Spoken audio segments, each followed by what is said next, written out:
In 2025, the Seattle Seahawks defense adopted a new identity and began calling themselves the Dark Side, a label that reflected both their physical style of play and their unforgiving mentality. This group evolved into one of the most relentless defensive units in the league, a collection of disciplined enforcers who tackled with precision, controlled space with calculated aggression, and punished mistakes with ruthless efficiency. You've got a quarterback who has an oblique problem. You return the opening kickoff for a touchdown. Great idea. Mike McDonald, you're a genius, man. Their defensive DVOA rating of 24.1% stands as a staggering mark of dominance, surpassing anything produced by the legendary Legion of Boom during its historic peak and signaling a shift toward a new defensive era in Seattle. This unit thrives in the cold, gray, rain-soaked hostility of the Seattle winter, conditions that slow most teams down but seem to sharpen the Seahawks' edge. Opponents spent the past 5 months battling slick turf, swirling winds, and a defense that looked energized by the chaos. Seattle consistently collapsed pockets, erased run lanes, and forced quarterbacks into hurried decisions that turned routine drives into survival tests. The question now is simple yet significant. Can this defense stake its claim as the best unit of the 2025 season and continue compensating for an offense filled with explosive potential but plagued by costly turnovers? They're unbelievable. They've stepped up every single game for us. Can't say enough great things about that defense. You know, it was tough in training camp and OTAs going up against them, but I'm glad they're on our side. If this defense keeps operating at this level, it may not just carry Seattle deep into the postseason, it may redefine the blueprint for building a championship contender. The energy that fuels this unit is unmistakable. He's pressured, he's in trouble, heaves it up, picked off, and this one goes all the way back, echoed through stadiums as the defense turned broken plays into momentum-shifting moments. Their sideline intensity matched their on-field execution. A unified group breaking huddles with precision, chanting in unison, and playing with a collective swagger not seen in Seattle since the early 2010s. And then there's the environment itself. Cold rain slamming against helmets, wind whipping across the field, and a sky permanently stuck in a shade of battleship gray. For most teams, it is miserable. For the Seahawks, it is home. It's wet, it's windy, it's perfect for us. Defensive leaders repeated throughout the season, underscoring the philosophy behind the dark side identity. The goal was simple: step on the field and turn out the lights on every opposing offense. And through week after week of smothering defensive performances, that's exactly what this group accomplished. Seattle didn't just rank first in defensive DVOA, they dominated on every major metric, shutting down passing attacks, neutralizing run games, and forcing turnovers at a rate that kept the team in control even when the offense stumbled. With their discipline, physicality, and unshakable presence in critical moments, this defense is positioning itself as the new gold standard for the 2025 season. It stands as one of the most dominant defensive seasons ever recorded in the history of DVOA. I want to give Mike McDonald, I don't know what kind of speech he had before the game. They had every answer for everything the 49ers wanted to run offensively.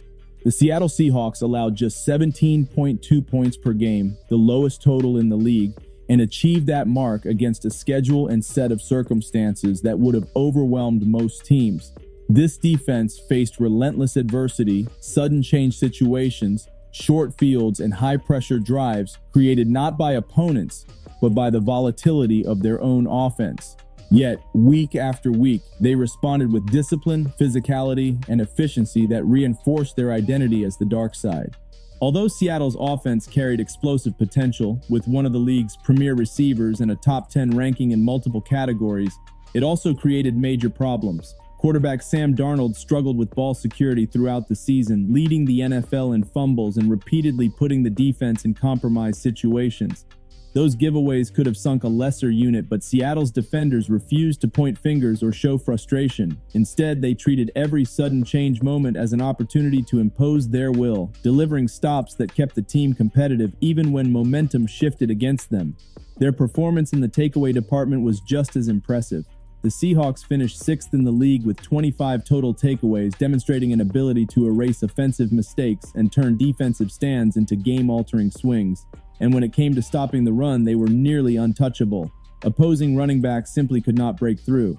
The Seahawks have now gone 26 straight regular season games without allowing a single 100-yard rusher. a streak that stretches back to before the major national debates of the 2024 election. They didn't surrender their first rushing touchdown of the 2025 season until Week 5, a testament to their gap integrity, tackling fundamentals, and ability to control the line of scrimmage with precision. This defensive style is a stark contrast to the iconic Legion of Boom era. Seattle once thrived on intimidation through volume, big hits, louder personalities, and overwhelming energy. The dark side, however, thrives on silence. It is a colder, more methodical brand of dominance, calculated, suffocating, and inevitable. They force offenses into predictable patterns and then dismantle them with a level of technical execution rarely seen in today's NFL. And at the center of it all is a defensive architect with one of the sharpest minds in the sport.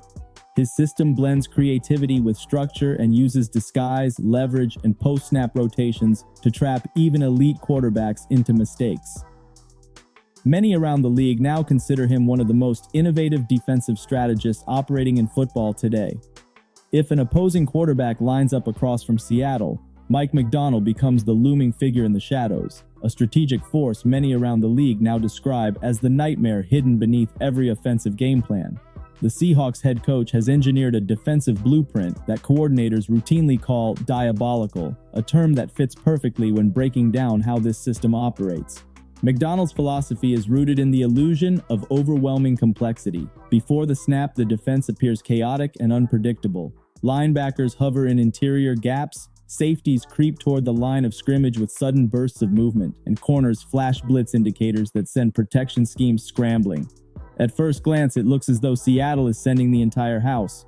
Quarterbacks are forced to adjust, shift protections, and check into plays designed to beat pressure. Then at the snap, the picture flips entirely. Instead of an all-out blitz, the Seahawks retreat 7 or 8 defenders into coverage, flooding passing lanes with bodies and eliminating quick throws. And yet, even with minimal rushers, the pressure still arrives. Seattle ranks 7th in the league with 47 sacks, a staggering number considering the majority of those pressures came from 4-man rush packages. It becomes a mathematical trap that offenses cannot escape. Keep extra blockers in, and the quarterback is left with limited options against a fully staffed coverage shell. Release all eligible receivers, and Seattle's synchronized stunts and twists collapse the pocket before routes can develop. No adjustment feels safe, and every solution creates a new weakness.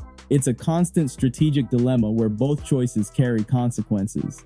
This scheme works because of the personnel. Seattle's defenders are built for versatility. Safeties can roll down and function as linebackers without tipping the coverage. Linebackers can rush with the explosiveness of edge defenders or drop seamlessly into hook zones. Even defensive tackles have the mobility to briefly occupy coverage windows when the design requires it. While it's not ideal to see a player like Jarran Reed matched on a slot receiver for long stretches, the flexibility of this system ensures mismatches rarely last long enough to be exploited. This approach has allowed Seattle to dominate the NFC West and frustrate offensive coordinators across the league. Every snap feels like a riddle, every pre-snap look feels like bait, and every adjustment feels like the wrong one. Macdonald's dark side defense doesn't just attack, it manipulates disguises, confuses, and ultimately overwhelms opponents through design and disciplined execution. In the season finale against the San Francisco 49ers, with the #1 seed hanging in the balance, Seattle's defensive design reached its peak. The Seahawks held one of the league's most explosive offenses to just 173 total yards, minimizing big plays while dictating every snap. They pressured Brock Purdy on nearly half of his dropbacks, turning routine passing situations into a maze of collapsing pockets and misdirection. It was a strategic performance driven by discipline, misdirection, and controlled aggression, exactly the identity this defense has embraced throughout the year. Mike Macdonald has repeated one message since arriving in Seattle: earn the right to rush. Stop the run first, force long downs, and then unleash pressure that arrives from unpredictable angles.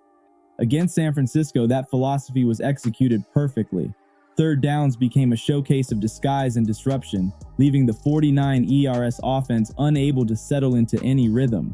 Analysts noted the domination immediately, praising how Seattle had an answer for every concept the 49ers attempted. The preparation, anticipation, and coordination created one of the most impressive defensive statements of the season. But even the most brilliant scheme requires elite players to bring it to life, and Seattle's roster is stacked with difference makers.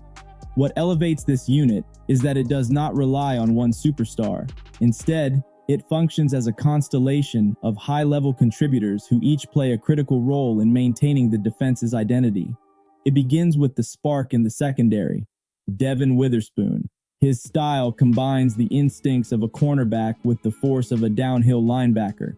Mike McDonald has called him the heartbeat of the unit, and this season, his play reflected that description. Despite missing time with injuries, Witherspoon earned second-team All-Pro honors after blowing up screens, triggering on blitzes, shutting down the perimeter, and delivering momentum-shifting tackles behind the line. Inside, the muscle of the operation comes from Byron Murphy II, the former 2024 first-round pick whose impact expanded dramatically this season. Murphy led all defensive tackles with 7 sacks, but the true value of his performance lived in the double teams he absorbed and the interior chaos he created. Those efforts set the table for everyone around him, giving Seattle unmatched leverage at the point of attack. Then there's the experienced powerhouse, DeMarcus Lawrence. In his first year in Seattle, the veteran proved he could still dominate. He led the team with 11 tackles for loss and delivered one of the most unforgettable moments of the season in Week 10. 2 fumble recoveries, and 2 defensive touchdowns in the same game. Only 3 players in NFL history had ever done it before, and Lawrence added his name to that short list. Behind them, Ernest Jones IV became the engine of the second level. He finished with 126 tackles, 5 interceptions, more than 150 return yards, and a defensive touchdown, earning his own second-team All-Pro selection. His range, instincts, and command of the middle made him one of the most impactful linebackers in the league this season. And the emergence didn't end there. Rookie safety Nickery entered the lineup and immediately played with the poise of a seasoned veteran. He defended 11 passes, filled lanes with confidence, and delivered hits that energized the entire unit. On the perimeter, Rick Woolen and Josh Jobe locked down outside receivers with length, speed, and discipline. Up front, Leonard Williams and Uchenna Nwosu added consistent pressure in a rotation that stayed fresh and aggressive. Only Murphy and Williams started all 17 games, proving that this success wasn't dependent on perfect health. It was a system built on depth, structure, and a relentless next-man-up mentality. But even with all this firepower, football still demands balance. There are moments when the offense stalls, momentum shifts, and the defense is forced to carry the weight once again. Moments when their resilience becomes just as important as their dominance. Behind him, punter Michael Dixon provided equal value. Dixon was named second-team All-Pro and averaged more than 42 net yards per punt, consistently pinning opponents deep and forcing them to navigate long drives against the league's top-ranked defense. His directional placement mimicked the precision of an experienced golfer, shaping shots around hazards, turning field position into a strategic weapon. Between Shaheed's scoring threat and Dixon's control of the punting game, Seattle's special teams unit became an essential stabilizer whenever the offense faltered or momentum swung. This level of resilience and edge extended beyond special teams. One of the most powerful examples of the team's identity came through the story of Derek Hall, a player whose journey mirrors the grit of the entire Seahawks roster. Hall entered the world 4 months premature and survived against extraordinary odds, spending his early days on life support. That lifelong fight shaped a competitor who does not shy away from adversity. In Week 16 against the Rams, Hall's accidental step on an opponent led to a suspension and outside criticism, but his teammates defended him, insisting his intent was misinterpreted. Hall returned in the season finale against San Francisco with renewed intensity, helping to set the tone in a dominant defensive performance. Despite starting only 3 games all season, he finished 4th on the roster with 10 quarterback hits, proving himself an essential rotational disruptor. His ability to maintain pressure when starters rested kept the defense fresh and uncompromising deep into games. Hall personified the dark side identity, relentless, disciplined, and determined. Seattle's 2025 defense isn't built on one transcendent star. It's built on a collective of players like Hall, Shaheed, Byron Murphy, and Devin Witherspoon, individuals who embrace their role within a larger structure and elevate one another through consistency and toughness. Their combined output is what makes the Seahawks one of the most intimidating forces in football. And now the question becomes unavoidable. Can this defense carry the Seahawks all the way to a championship? They conquered the regular season with the best defensive metrics in the league, the most disruptive scheme, and a special teams unit that routinely flipped games. But championships aren't earned in September or October. They're secured under the pressure of January and February, where the margins shrink and every mistake carries weight. Seattle has the pieces, the scheme, the identity, the momentum, and the hunger to finish what they started. Whether they can complete the journey and capture another title will come down to how well this defense holds its ground when the stakes reach their highest point. And that's the moment when Seattle turned to the one unit capable of flipping a game instantly: special teams.